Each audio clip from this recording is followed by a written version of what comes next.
ये तो आजकल उनकी इसके ऊपर नाच रहे। इनको भी एकनाथ शिंदे साहब ने यही कहा कि साहब एक तो आप आज़ाद लड़ो और या तो फिर MIM से लड़ो, पूरा खर्च मैं दूंगा। ये बात मेरे लीडर नाना पटोले ने पैरामेडिकल कॉलेज लेकर आया है पैरामेडिकल काउंसिल और सरकारी नौकरियों के लिए उपयोगी पाठ्यक्रम। EMLT, radiology technician, health sanitary inspector में एडमिशन जारी है। हमारा पता याद रखे, Sai Chaitanya paramedical college, Ruby City Scan के ऊपर, मोची कॉर्नर। हमारे ऑफिस सेक्रेटरी जैनू पठान साहब ने आपको तमाम बातें बता दी कि हमारा जो मकसद था 3 मुद्दे थे, उसमें से एक मुद्दा हमारे पार्टी के उपाध्यक्ष जमील करांती साहब ने बताया और आज और कल के अंदर तमाम तंजीमों से हम जाके मुलाकात करेंगे और ख़ास तौर के ऊपर यहाँ पर पुलिस के अधिकारी कर्मचारी भी है। हमारी प्रेस कॉन्फ्रेंसों में हम उनको ये बात से आगाह करा देना चाहते हैं कि हमने वहाँ भी कहा और अभी फिर बोल रहे हैं कि आप लोगों ने अगर हमारी FIR को नहीं लिया तो ये शहर के लोग आप एहतजाज के रास्ते के ऊपर जाएंगे। और मैं आज से सब जाके तंजीमों से मुलाकात करूँगा और उनको कहूँगा कि एक साथ होकर एक एहतजाज का रास्ता बनाए। अगर आप लोगों ने हमारी प्रेस कॉन्फ्रेंस से हमारी आवाज़ को नहीं सुना, FIR नहीं लिया, तो हम आज पूरा शहर MPSL कंपनी के यानी जो कारोबार कर रहे हैं उनसे हम बहुत परेशान हैं। मैं समझता हूँ कि यहाँ के मंत्री साहब जो ज़िले के पालक मंत्री भी है, वो भी हमेशा पावर के बारे में अभी गए कुछ दिन पहले, उन्होंने भी एक मेड़ावा लिया, एक बैठक लिया, उनके साथ में उन्होंने बातें कही, लोगों से बातें सुनी। उसके बाद भी उसका कोई रास्ता उनका इख्तियार ये कर नहीं रही। अभी हमारे MP साहिबा शोभाताई बच्चों आए, उन्होंने भी उनको सारी बातें बोली। आज 5 साल का अरसा गुजर गया, हर साल 20 करोड़ रुपया इंफ्रास्ट्रक्चर के ऊपर खर्च करना था इनको। इन्होंने आज तक के 65 करोड़ रुपया बोले हमने खर्चा किया। कहाँ खर्चा किया अगर इनसे पूछो तो ये बताते नहीं। मैं ये सारी चीज़ के बाद आज हम लोग मुद्दे के ऊपर आते हैं कि KVMD, ऑरेंज बिल और न्यू कनेक्शन, फॉल्टी बिल, ये तमाम चीज़ को लेकर हम लोग आज प्रेस कॉन्फ्रेंस लिए और ये सारी बात हम लोगों को रोज़ बरोज़ बढ़ती जा रही है। और यहाँ का सरमायादार, यहाँ का छोटा मोटा धंधा करने वाला, यहाँ का रहवासी सभी लोग परेशान हैं पावर बिजली की वजह से। और ये एक टाइम में काम नहीं करते, ये बार बार लोगों को एक ऑफिसर के पास जाकर दूसरे ऑफिसर के पास भेजते, दूसरे ऑफिसर के पास कागज़ जाता तो बोलता है मेरी अभी मीटिंग नहीं हुई, मेरे पास क्या यही काम है क्या। ऐसी नासेबा बातें ये लोग करते हैं लोगों के साथ में और लोगों को परेशान करने का काम ये लोग करते हैं। हम लोग शहर की आवाम से ये बोलना चाहेंगे आपके चैनल से, आपके अखबारों के ज़रिए, कि जिन जिन लोगों का कनेक्शन पेंडिंग है साल भर से, जिन लोगों का फॉल्टी बिल ये लोग दुरुस्त करके नहीं दे रहे, जिन लोगों का KVMD मार दिए ले, ऑरेंज बिल दिए है, तमाम चीज़ को लेकर मेरी ऑफिस के ऊपर जिन लोगों को इस सब सारे काम की दिक्कतें आ रही है, वो रात में 8 बजे से लेकर तो 10 बजे रात तक के मेरी ऑफिस के ऊपर मुझसे मुलाकात कर सकते। इसके लिए आज हम लोगों ने ये प्रेस कॉन्फ्रेंस बुलाया क्योंकि लोग बहुत हैरान हैं इस सब चीज़ को लेकर। मैं ऐसा समझता हूँ कि आप लोगों की ज़बान के ऊपर ये बात आने लगी कि जो नए कनेक्शन देने वाले लोग हैं वो कहीं ना कहीं पैसा ले रहे, ऐसा लोगों का बोलना है। और मुझे भी ऐसा मानना पड़ेगा कि ऐसा हो रहा होगा। क्यों कि अगर किसी ने 2023 के अंदर कनेक्शन दिया है एक DP के ऊपर कि मुझे यहाँ से कनेक्शन चाहिए, उसको 2023 से नहीं दिया, 2024 के अंदर किसी ने अगर दिया है तो 2024 का उसी DP में उसी गली के अंदर 24 वाले को कनेक्शन दे दिया जा रहा है। तो इसका मतलब यही है कि ये लोग कहीं ना कहीं पैसा लेके काम कर रहे हैं। ये ऐसी लोगों की समझ के साथ साथ अब हमको भी ये समझ बना लेना पड़ेगा कि ये लोग पैसे का काम पैसा लेकर कर रहे हैं। अभी मैंने थोड़ी टाइम पहले शिकायत किया, मैं समझता हूँ शायद 12 बजे के टाइम मैंने एक बजे के टाइम मैंने 1:30 बजे उनको बोला प्रेम सिंह साहब को, और कि भाई ये गली के अंदर का ऐसा सा मामला है और आपके लोग जो है 24/2/2024 को एक आदमी ने मीटर के लिए कनेक्शन दिया, यानी अर्जी दिया, और 29/5 को उसको मीटर लग गया।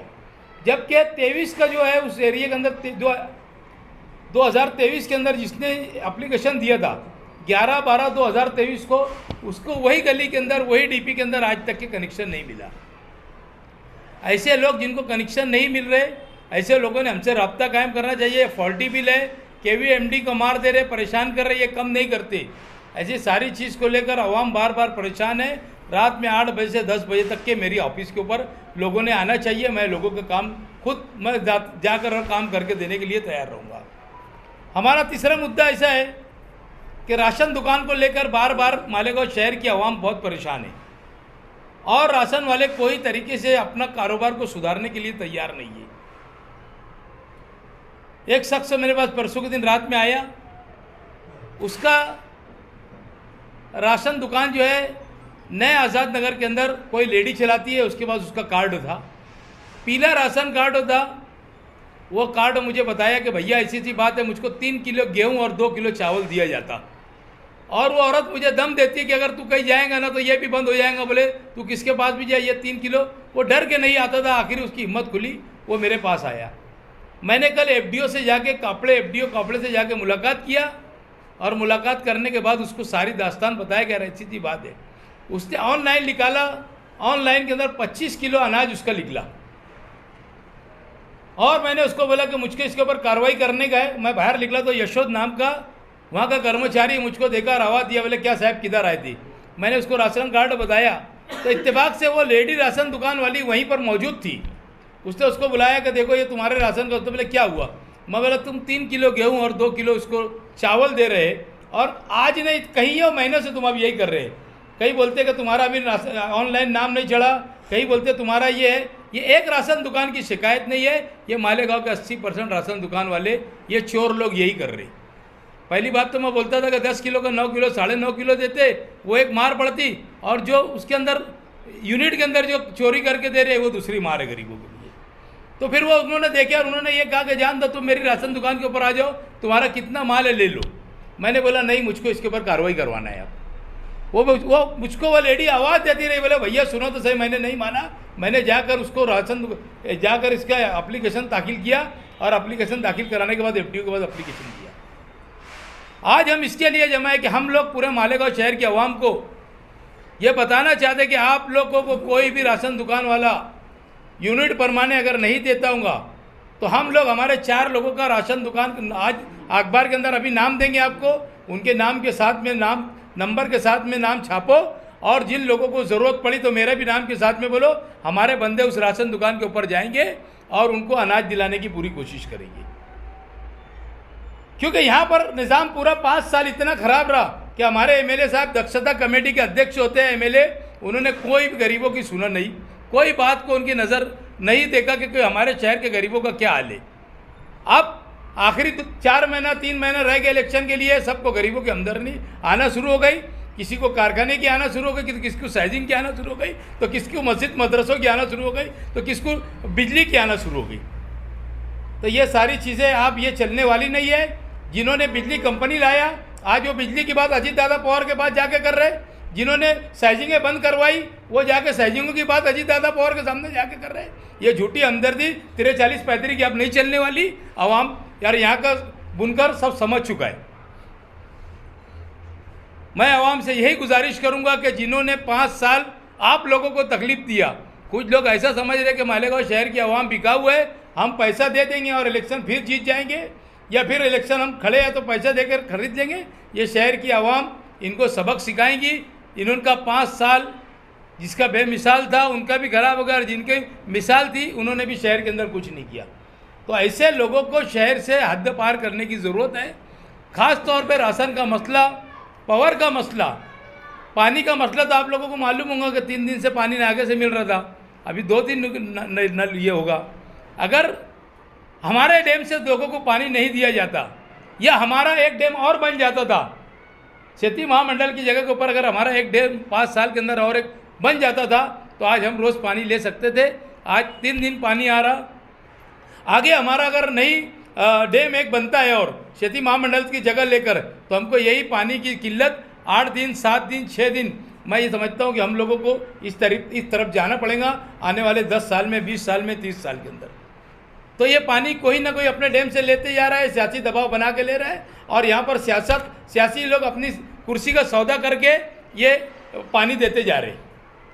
तो मेरी आवाम से गुजारिश है कि हम लोग जो नंबर दे रहे हैं, नंबर लो, और जो राशन दुकान वाला आपको ये नहीं देगा अनाज, तो हमारे लोगों को रब्ता करो, मुझसे रब्ता कायम करो, मैं आकर वो राशन दुकान वाले की ईंट से ईंट बजा देंगे।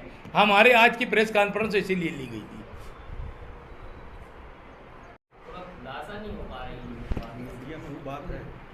देखो, एक बात सुनो अच्छी तरीके से, ये सब मिली जोड़ है, ये इलेक्शन है। इलेक्शन जब आता ना, तू मुझे सुना मैं तुझे सुनाऊँ अपनी प्रेम कहानी, ये बोलने लगाते कि तू मेरे खिलाफ बोल, है ना। इतना क्या कोई भी बोल रहा, अभी मैंने आज बोला तो बोलना इनकी माँ ने दूध पिलाई, तो मेरे बारे में भी जमील सर ने बोले ना, अभी यहाँ पर प्रेस में बोले, मैंने वहाँ पे बोला। तो ये सब सियासी हथकंडा है, और ये झूठी हमदर्दी हासिल करने के लिए ये सब किया जाता। ये जो है ना, हुजूर के शान में गुस्ताखी हुई, इसके लिए इनको कोई लेना, इनको सियासत करना चाहिए। इसके लिए ये सारी बातें लाते, हर चीज़ में इनको सियासी रंग देना चाहिए। बस ये सब है कि भाई मेरे खिलाफ पे आरएसएस बोल रही। इतना बड़ा आदमी नहीं है जितना बड़ा अगर अपने आप को शेख हासिम समझता हूँ तो क्या आरएसएस मेरे खिलाफ में मीटिंग लेती, आरएसएस पैसा देती, ये तो एकदम फालतू बात है। सिर्फ है कि मैं कैसे झूठी हमदर्दी हासिल करूँ, ये शहर के लोग आप जान चुके, ये सारी बहकावे में और ये बात में आने वाले नहीं है। हम लोग आज तंजीमों से रात को और कल मुलाकात करेंगे, पुलिस ने एफआईआर नहीं ली तो हम धरना आंदोलन करेंगे। ये हमारा फैसला, एहतजाज अटल रहेगा। जो तंजीम आना चाहती है साथ में आएंगी, नहीं आना चाहती है तो नहीं आएंगी। हम कांग्रेस कमेटी शहीदों की यादगार के पास सबसे मिलकर जिसको आना है हमारे एहतजाज में आएगा। हम 1-2 दिन का ऐलान करेंगे कि हम लोगों को कहाँ पर एहतजाज करना है। हमारी जहाँ सोचेगा हम शहीदों की यादगार के पास करेंगे। ऐसा बोल सकते कि आसिफ शेख को जो अमन परदेसी ने धमकी दिया, वो मैं तुझे सुनाऊं तू मुझे सुना अपनी प्रेम कहानी है, उसी को क्यों धमकी मिलती है और दूसरे लोग नहीं बोलते? जैसे एक ही शख्स बोलता क्या है, एक ही शख्स का वैसा है कि वही बोलता तो दूसरे लोग भी बोलते ना। और इलेक्शन के वक्त तो ही मिलती धमकी, ऐसे नहीं मिलती। ऐसे 4 साल 8 महीने सब गायब थे। अब धमकी भी मिलने लग गई, साइजिंग वालों की भी याद आने लग गई, कारखाने वालों की भी याद आने लग गई, मौलवी की पगारों की भी याद आने लग गई, मस्जिद के अंदर लाइट वो लगाने का सोलार सिस्टम की भी याद आने लगी। तो 4 साल 8 महीने किसी को कोई याद नहीं आई। और वो हमारे फिरका परस्त लीडर अजीत दादा पवार की गोद में जाके बैठे, हम तो बीजेपी ही मानेंगे।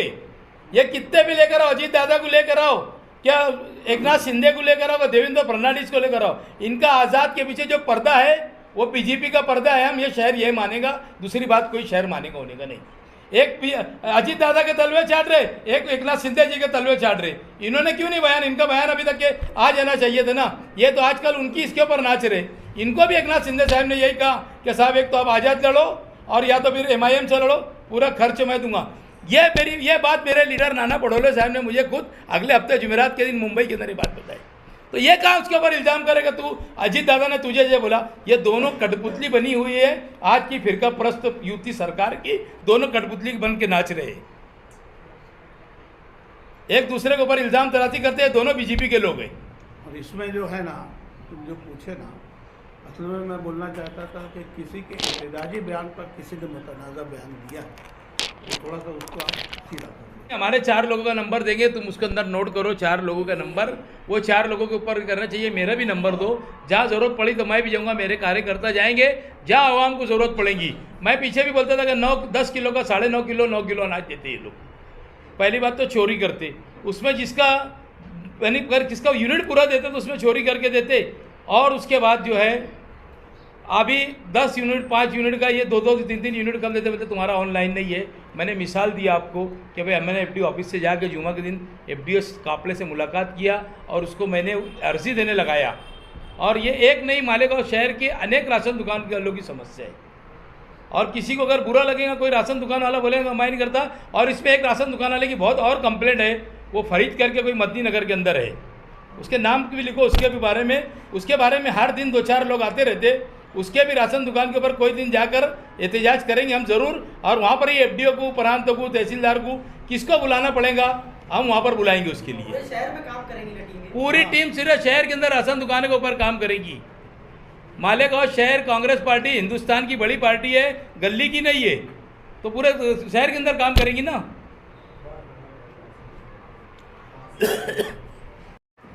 प्रिंट मीडिया, इलेक्ट्रिक मीडिया और यूट्यूबर हजरात का कांग्रेस पार्टी की तरफ से बहुत बहुत शुक्रिया अदा करता हूँ कि आज के सबसे अहम और जलते हुए मसले पर आप लोगों ने अपनी जिम्मेदारी महसूस करते हुए वक्त मुकर्ररा पर आप लोग आए। हजरात,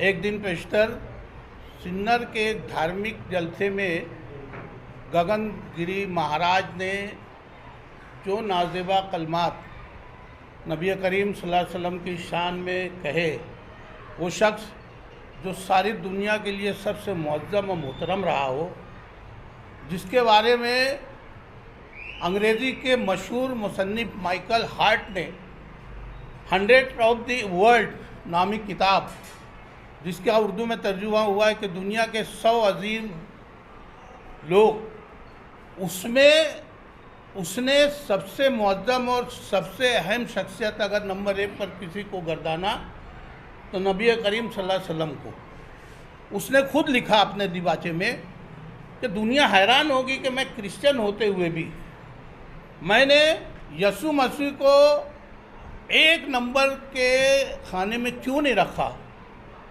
और इसलिए नहीं रखा कि नबी करीम सल्लल्लाहु अलैहि वसल्लम की अज़मत, उनके इखलाक, उनकी दानिश्वरी और उनके अंदर सियासत और लोगों को समूने का जो जज्बा मैंने देखा, मैंने किसी में नहीं देखा। मैंने जो शुरू से आज तक का माहौल देखा, चंद असहाब को लेकर इस्लाम का ज़हूर हुआ और आज धीरे धीरे उनके मुदब्बराना कायदाना रूल की वजह से दुनिया में इस्लाम रोज़ बरोज़ बढ़ते चला जा रहा है। उसमें कहीं भी एक पैसे का फ़र्क नहीं है। और इसीलिए लोग चाहे मुझे कुछ भी कहें, एक क्रिश्चियन होते हुए भी मैंने यसु मसीह को उनके बाद का नंबर दिया है। और नंबर 1 पर अगर कोई शख्स है 100 शख्सियात में से, तो हमारे और आपके नबी करीम हज़रत मोहम्मद सल्लल्लाहु अलैहि वसल्लम हैं। हज़रात, वो शख्स जिसने गालियां खा के दुआ दी और जिसने ये कहा कि तुम्हारे रिश्तेदार से ज़्यादा हक तुम्हारे पड़ोसी का है, उसमें हिंदू मुस्लिम या दूसरे मज़हब की कोई कायद उन्होंने नहीं लगाई। उन्होंने यहाँ तक कहा कि अगर मेरा बच चलता तो पड़ोसी का तरके में हिस्सा करवाता मैं। इतना बड़ा हक उन्होंने पड़ोसी का बताया है। उस शख्स के बारे में ये धार्मिक लोग, गिरिराज महाराज जैसे शख्स ने इतना गिरा हुआ बयान दिया। आज हम उसके लिए बहुत दुखी हैं। अपने अफसोस का और एहतजाज का यहाँ पर इजहार करते हैं। हज़रात, उसके पीछे यकीनन आप लोग देखेंगे तो कहीं ना कहीं सियासत का उनसुर ज़रूर दिखेगा। अभी मेरे इल्म में आया है कि महाराष्ट्र के मुख्यमंत्री जनाब एकनाथ शिंदे साहब ने खुद बयान दिया है कि हम महाराज का बाल भी बीका नहीं होने देंगे। मैं एक बात कहता हूँ, कोई शख्स भी हो, चाहे कोई मुस्लिम सही, अगर किसी दूसरे धर्म के किसी अजीम शख्सियत उसके पैरोकार के बारे में अगर बोलता है तो हर एक को इसका हक है कि वो उसका एहतजाज करे। हम अखलाकियात को मज़हब के खानों में नहीं बांटना चाहते, लेकिन जहाँ ऐसी गिरी हुई हरकत हो और उसके बाद अगर कोई महाराज का सबसे अहम शख्स इस किस्म का बयान देता है तो यकीनन ये दिल दुखाने वाली बात है। इसके पीछे सियासत है। देखिए, पिछले पार्लियामेंट के इलेक्शन में बीजेपी की 63 सीटें कम हो गई और उनके पास सिवाय हिंदू मुस्लिम, हिंदुस्तान पाकिस्तान और ऐसे तमाम जज्बाती मामलात जो दो कौमों को लड़ाने वाले हों, इसके अलावा आज तक उनके पास कोई विषय रहा नहीं है। और यकीनन इसके पीछे कहीं ना कहीं सियासत है। महाराष्ट्र का इलेक्शन होने जा रहा है असम्बली का, वो महाराष्ट्र की सियासत को इसी अंदाज में गरमाना चाहते हैं, हमको और आपको खानों में बांटकर। फिर वो पिछली चाल जो 10 सालों से चल रहे हैं वो चाहते हैं कि इसमें वो कामयाब हो जाए। लेकिन इस रियासत का और इस मुल्क का हिंदू मुस्लिम जागरूक हो चुका है। वो इनकी चालों को समझ चुका है। इनकी तमाम चालें नाकाम होंगी। मैं हमारे हिंदू भाइयों से भी दरख्वास्त करूंगा कि जहां यकजहती का माहौल पूरे महाराष्ट्र में बना हुआ है और ख़ासतौर से इस शहर में पिछले 20 सालों में कोई भी ऐसी घटना नहीं हुई जो हिंदू मुस्लिम के नाम पर बांटी गई हो। मैं हमारे हिंदू भाइयों से भी दरख्वास्त करूंगा कि इस मुतनाज़ा बयान को, जो मुसलमानों के लिए नहीं हर उस सेकुलर शख्स के लिए दिल दुखाने वाला है, इसके एहतजाज में वो लोग भी आगे आएँ और इसमें हमारा साथ दें। आज मैं प्रशासन से भी दरख्वास्त करूंगा कि नासिक में जो कुछ हुआ, दूसरे शहरों में जो कुछ हो रहा है, मालेगांव शहर पे भी उसकी नज़र रखें। अभी किसी शख्स ने मुतनाज़ा बयान दिया, उसके बयान पर दूसरे हिंदू शख्स ने मुतनाज़ा बयान दिया, ये माहौल बढ़ता चला जाएगा। बांग्लादेश में ये बोला जा रहा है कि हिंदुओं के साथ ज़्यादती हो रही है, उनकी औरतों की इज्जत लूटी जा रही है, उनको काटा जा रहा है। ये ज़्यादातर इसमें फेक न्यूज़ का हाथ है, और अगर इसमें सच्चाई है भी तो हम यकीनन हमारे उन हिंदू भाइयों के साथ है और हमारी पूरी हमदर्दी है और हम एहतजाज करते हैं और बांग्लादेशी हुकूमत से दरख्वास्त करते हैं कि हमारे हिंदू भाइयों की तमाम निगरानी और उनको बचाने की, उनकी हिफाजत करने की बांग्लादेशी हुकूमत की जिम्मेदारी है। हम हमारे उन हिंदू भाइयों के साथ हैं, लेकिन यहाँ पर हम हमारे हिंदू भाइयों से भी दरख्वास्त करेंगे कि वो शख्स जिसने सारी दुनिया को अपने इखलाक की बुनियाद पर करीब किया है, वो शख्स अपने आप को कभी रहमतुल्लिल मुस्लिमीन नहीं बोला, उसने आपको रहमतुल्लिल आलमीन कहा है कि सारी दुनिया के लिए मैं रहमत बनाकर भेजा गया हूँ। उस शख्स के बारे में अगर इस किस्म की बात की जाती है तो इंतहाई अफसोसनाक है। इससे सियासत का ज़रूर कहीं ना कहीं से आड़ा झोंका दिखता है। इसलिए प्रशासन से और हुकूमत में बैठे हुए लोगों से मैं दरख्वास्त करूंगा कि इस बात को यूं ही ना लेते हुए इसको संजीदगी से लें, इससे पहले कि रियासत महाराष्ट्र जलने लगे और इनको होश आए। इलेक्शन आ रहा है, हमारे बाजीगर बाहर निकल रहे हैं और निकलेंगे और ऐसे लोगों की हौसला अफजाई करेंगे। मैं तमाम सेकुलर पार्टी के मानने वालों से दरख्वास्त करूंगा कि ऐसे मामला को रोकें और एहतजाज करें। बहुत बहुत शुक्रिया।